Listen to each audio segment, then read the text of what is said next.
Scaloni যেভাবে আর্জেন্টিনার হয়ে বিশ্বকাপে মেসির গোল করার দুয়ার খুলে দিলেন। একটা সময় ছিল যখন আর্জেন্টিনার কোটি মানুষের স্বপ্নের ভার বহন করা লিওনেল মেসির জন্য অনেক বেশি কঠিন হয়ে উঠেছিল। 2016 সালে কোপা আমেরিকা ফাইনালে চিলির কাছে পেনাল্টি শুটআউটে হৃদয় বিদারক হারের পর দেশের হয়ে একটি ট্রফি জেতার অনবদ্য স্বপ্ন অধরাই থেকে যায়। হতাশায় আকস্মিক আন্তর্জাতিক অবসর নেন মেসি। অন্যদিকে একটি বিশ্বকাপ জয়ের জন্য মরিয়া আর্জেন্টিনায় তাকে নিয়ে চলতে থাকে তীব্র সমালোচনা, কারণ দিয়াগো ম্যারাডোনার অর্জনের বিশাল ছায়া তখনও দলের উপর ভর করেছিল। আর্জেন্টিনার নীল সাদা জার্সির ওজন বেশ ভারী, আর মেসি তার সবচেয়ে বেশি অনুভব করেছিলেন যতক্ষণ না লিওনেল স্ক্যালোনি দলের দায়িত্বে এলেন। পূর্বে আর্জেন্টিনার অনূর্ধ্ব 20 দলের দায়িত্বে থাকা স্ক্যালোনি 2018 বিশ্বকাপে ফ্রান্সের কাছে শেষ 16 ম্যাচে হারের পর সিনিয়র দলের প্রধান কোচ হন। একসময় ট্রফি জিততে না পারার ব্যর্থতায় মোড়ানো মেসিকে কেন্দ্র করে স্ক্যালোনি নতুন একটি দল গড়ে তোলেন। বর্তমান বিশ্ব ফুটবলে তিনি এমন একজন অভিজ্ঞ জাদুকর, যার পায়ে বল আসা মাত্রই প্রতিপক্ষের খেলোয়াড়রা তাকে ঘিরে ধরতে মরিয়া হয়ে ওঠে। 39 ছাড়ানো বয়সেও তার খেলা অনেকের বার্সেলোনা বয়সে সেই সোনালী দিনের কথা মনে করিয়ে দেয়। স্ক্যালোনির অধীনে 2টি বিশ্বকাপে মেসি 15টি গোল করেন, কিন্তু এর আগের 4 বিশ্বকাপে তার গোল সংখ্যা ছিল মাত্র 6টি। প্রশ্ন হলো, কি এমন পরিবর্তন এলো? আগে আন্তর্জাতিক মঞ্চে মেসি কেন প্রত্যাশিত সাফল্য পাচ্ছিলেন না? আর কিভাবে স্ক্যালোনি মেসির সর্বাধুনিক ব্যবহারের পথ খুঁজে বের করে তাকে বিশ্বকাপের ইতিহাসে সেরা গোলদাতাদের একজন বানিয়ে দিলেন? মেসির আগের বিশ্বকাপগুলোর বিশ্লেষণে এর উত্তর মেলে। স্ক্যালোনির আগমনের পূর্বে মেসি বিশ্বকাপের মঞ্চে আর্জেন্টিনার হয়ে মেসির যুগ মূলত 2014 সালের আগে সঠিকভাবে শুরুই হয়নি। 2006 বিশ্বকাপে 19 বছর বয়সী মেসিকে খুব কমই ব্যবহার করা হয়েছিল। কয়েকটি ম্যাচে তিনি বদলি খেলোয়াড় হিসেবে মাঠে নামার সুযোগ পান, মাত্র একটি ম্যাচে তাকে শুরুর একাদশে খেলানো হয়েছিল। আর 2010 সালে কোচ হিসেবে ম্যারাডোনা অনুপ্রেরণা ও প্রভাব তৈরি করলেও কৌশলগত দিক থেকে খুব একটা সমৃদ্ধ ছিলেন না। সেবার আর্জেন্টিনা প্রতি 90 মিনিটে গড়ে খুব সামান্যই গোল করার সুযোগ তৈরি করতে পেরেছিল, ফলে মেসি তার অনন্য নৈপুণ্য দেখানো ওই রকমের সুযোগ পাচ্ছিলেন না। তবে 2014 বিশ্বকাপে মেসি তার পূর্ণ সক্ষমতায় জ্বলে উঠতে শুরু করেন। মাঠের মধ্যভাগ থেকে প্রতিপক্ষের রক্ষণভাগ ভেদ করে তার গতিময় ড্রিবলিং ছিল চোখ ধাঁধানো। গ্রুপ পর্বে ডি বক্সের বাইরে থেকে একের পর এক দুর্দান্ত গোল করেছিলেন তিনি। তবে সে সময় দলের প্রধান আক্রমণাত্মক ও সৃজনশীল চালকাশক্তি হওয়ার পুরো দায়িত্বই ছিল মেসির উপর। মেসি তার অসামান্য দক্ষতায় প্রায়ই তা করে দেখাতেন, কিন্তু দলটি তখনও মূলত মেসির একক ড্রিবলিং, সেট পিস এবং ব্যক্তিগত জাদুকরী মুহূর্তের উপর অতিরিক্ত বেশি নির্ভরশীল ছিল। প্রতিপক্ষের রক্ষণভাগে বল এগিয়ে নেওয়ার সিংহভাগ কাজ মেসিকেই করতে হতো।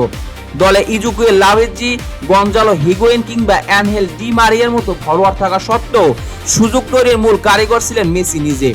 মিডফিল্ডে 3-4 জন খেলোয়াড়কে কাটিয়ে সঠিক পাসের মাধ্যমে আক্রমণ সাজাতে হতো তাকে। পরিসংখ্যান বলছে 2014 টুর্নামেন্টে মেসি এককভাবে সবচেয়ে বেশি সফল ড্রিবল করেছিলেন এবং সবচেয়ে বেশি গোলের সুযোগও তৈরি করেছিলেন, কিন্তু তবুও শিরোপার জন্য তা যথেষ্ট ছিল না। নকআউট পর্বে আর্জেন্টিনা পুরো টুর্নামেন্টে মাত্র 2টি গোল করতে পেরেছিল। গ্রুপ পর্বের পর মেসি যখন নিজে গোল করতে পারছিলেন না, তখন সতীর্থদের দিয়ে গোল করানোর পিছনে তাকে শক্তি ক্ষয় করতে হচ্ছিল। টুর্নামেন্টের ফাইনাল নাগাদ মেসি শারীরিকভাবে অনেকটাই ক্লান্ত হয়ে পড়েছিলেন। পরবর্তীতে তার বাবা সেটি বলেছিলেন যে মেসি টুর্নামেন্টের নকআউট স্টেজে খুব বেশি ক্লান্ত ছিলেন। অন্যদিকে 2018 বিশ্বকাপটি ছিল শুরু থেকে এক বিশৃঙ্খল পরিবেশ। তৎকালীন কোচ হোর্হে সাম্পাওলি প্রায় প্রতিটি ম্যাচে একাদশ এবং খেলার ফরম্যাট পরিবর্তন করেছিলেন। আইসল্যান্ডের বিপক্ষে 4-4-2 থেকে শুরু করে ক্রোয়েশিয়ার বিরুদ্ধে ব্যাক 5-3 সেন্ট্রাল ডিফেন্ডার নিয়ে খেলতে নামেন। এভাবে ডিফেন্সিভ ফরমেশনে খেললেও প্রতিপক্ষ খেলোয়াড়রা মেসিকে পুরোপুরি বোতল বন্ধ করে ফেলেছিল। মাঠে প্রায় মনে হতো মেসি একাই পুরো প্রতিপক্ষ দলের বিরুদ্ধে লড়ছেন। আর্জেন্টিনার বাকি আক্রমণভাগের খেলোয়াড়রা বুঝতেই পারছিলেন না কিভাবে মেসিকে সহায়তা করতে হবে। মাঝমাঠে জায়গা না পাওয়ায় সাম্পাওলি উইং দিয়ে কিংবা লম্বা পাসে খেলার পরিকল্পনা করেন, যা মেসির কেন্দ্রীয় শক্তির সাথে একদমই মিলছিল না। পরবর্তীতে তরুণ ও দ্রুতগতির কিলিয়ান এমবাপ্পে এবং অক্লান্ত পরিশ্রমী এনগোলো কান্তের ফ্রান্সের মুখোমুখি হয়ে রাউন্ড অফ 16 থেকে বিদায় নিতে হয় আর্জেন্টিনাকে। সংক্ষেপে যদি বলি, তাহলে 2014 সালে কৌশল, ড্রিবলিং এবং সুযোগ তৈরি সবই দুর্দান্ত ছিল, তবে একক নির্ভরতার কারণে তা শেষ পর্যন্ত যথেষ্ট হয়নি। আর 2018 সালে কৌশলগত অব্যবস্থাপনা এবং রক্ষণভাগের কারণে মেসি নিজের সেরাটা দেওয়ার মতো সুযোগ এবং জায়গা কোনোটাই পাননি। স্ক্যালোনির মাস্টার প্ল্যান 2019 সাল থেকে স্কালোনি এমন একটি দল গঠন করেন যা মাঠের বাইরে মেসির উপর থেকে মানসিক চাপ অনেকাংশেই কমিয়ে দেয় এবং তার খেলার উপযোগী পরিবেশ তৈরি করে। 2006 বিশ্বকাপে মেসির সতীর্থ হিসেবে খেলার অভিজ্ঞতা থেকে স্কালোনি বুঝতে পেরেছিলেন মেসির সেরাটা বের করে আনতে কি প্রয়োজন। আর্জেন্টিনার বর্তমান দলের তরুণ খেলোয়াড়রা প্রকাশ্যে বলেন যে তারা মেসির জন্য জয় পেতে মুখিয়েছিলেন। গতিময় পাসিং এবং ট্যাকটিক্যাল ফুটবলে অভ্যস্ত এই তরুণদের মাঝে অনেকেই দারুণ পাসিং দক্ষতায় পারদর্শী। আগের বিশ্বকাপগুলোতে আক্রমণ ভাগের অনেক তারকা খেলোয়াড়কে একসাথে খেলানোর চেষ্টা করা হতো যাতে মেসি তাদের গোল করার সুযোগ বানিয়ে দিতে পারেন, কিন্তু স্কালোনি এসে এনজো ফার্নান্দেস এবং অ্যালেক্সিস ম্যাকঅ্যালিস্টারের মতো মিডফিল্ডারদের নিয়ে আসেন যারা প্রতিপক্ষের যে কোনো জমাট রক্ষণভাগের ফাঁক গলে সুনির্দিষ্ট পাস দিতে সক্ষম।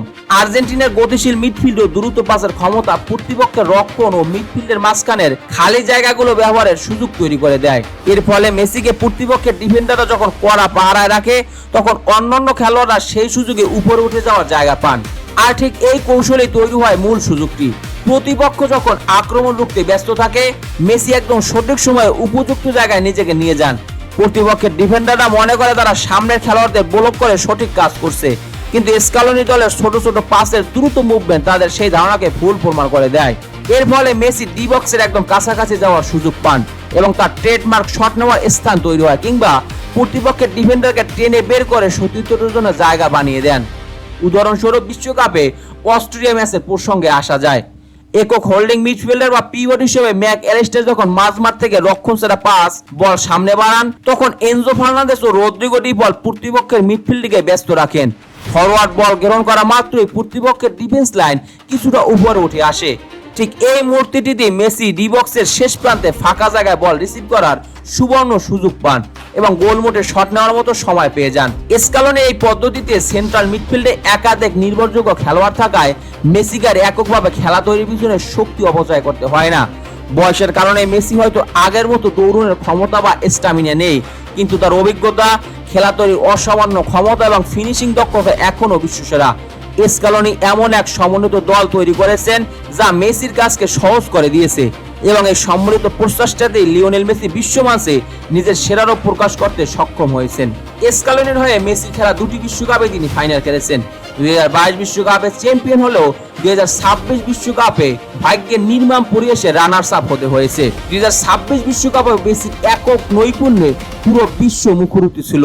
এই বিশ্বকাপে তিনি 8টি গোল এবং 4টি অ্যাসিস্ট করেছেন এবং টুর্নামেন্ট সেরা খেলোয়াড় হওয়ার যোগ্য দাবিদার ছিলেন। তবে বিশ্বকাপ জিততে না পারলেও লিওনেল মেসির অমরত্ব মুছে ফেলা যাবে না।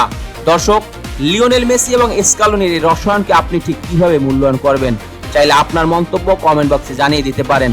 খেলাধুলা বিষয়ক সকল আপডেট সবার আগে পেতে স্পোর্টস মিডিয়ার সাথেই থাকুন। পেজটি ফলো দিবেন, চ্যানেলটি সাবস্ক্রাইব করতে ভুলবেন না। ধন্যবাদ সবাইকে।